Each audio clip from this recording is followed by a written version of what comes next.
Ramon nyo. Nakita ko lang mag-lagis to nga na talaga naman. Ay, tinin nyo kamay niya. Tinin nyo kamay. Ayan na. Ay, nangyari ho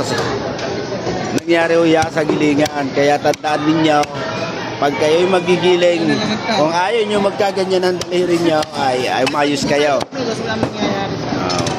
ng maagang alas 4 kayo paparito. Tama-tama kayo ngayon, ha? Apo.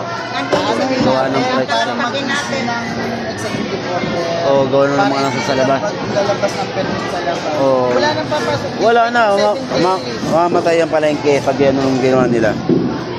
Yun, so yun yung huwag ka lang pinausap na nga ako di ba? Yes. Bakit? Gawa ng mga Karne. nakaano sa labas, pwesto. Grabe naman. Ayan po yung isa po nating butcher na tanong nyo naman, para magkakapugi. Ito, napasobra ho ang galing sa paggiling, kaya pati kamay sinama. Yan. Yan tignan nyo. Kita nyo naman. Pasaksak yan Yan ganyan mangyayari sa inyo pag hindi kayo nag-iingat sa gilingan. Tandaan nyo ang mukhang yan, nakangiti pa, buhay na buhay. Hindi, patay. Yan lang niya ka. Ang galing naman magbaklas. Tignan nyo naman. Sungkit lang. Ay sis. Nang walang latay. Sungkit lang, tignan nyo. Sa kagaling sumungkit.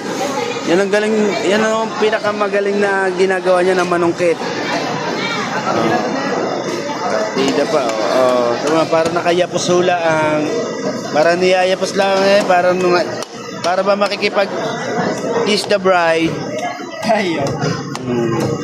Yan siya, tama na. Masyado ka na mahaba na exposure mo. Hindi, ganyan ho talaga yung pagka, nagiling ho talaga ang kamay niyan. Yan.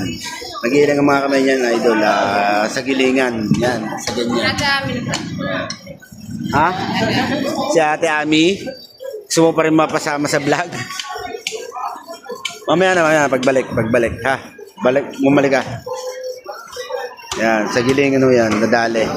Kaya yan, ganyan ang kamay. So, yan, awareness sa mga, sa mga naggigiling dyan. So, yan, kung ayaw nyo magkaganyan ng inyong mga kamay, ay galingan nyo. Mga idol, at talagang, buti nga, may natira pa, hindi laki.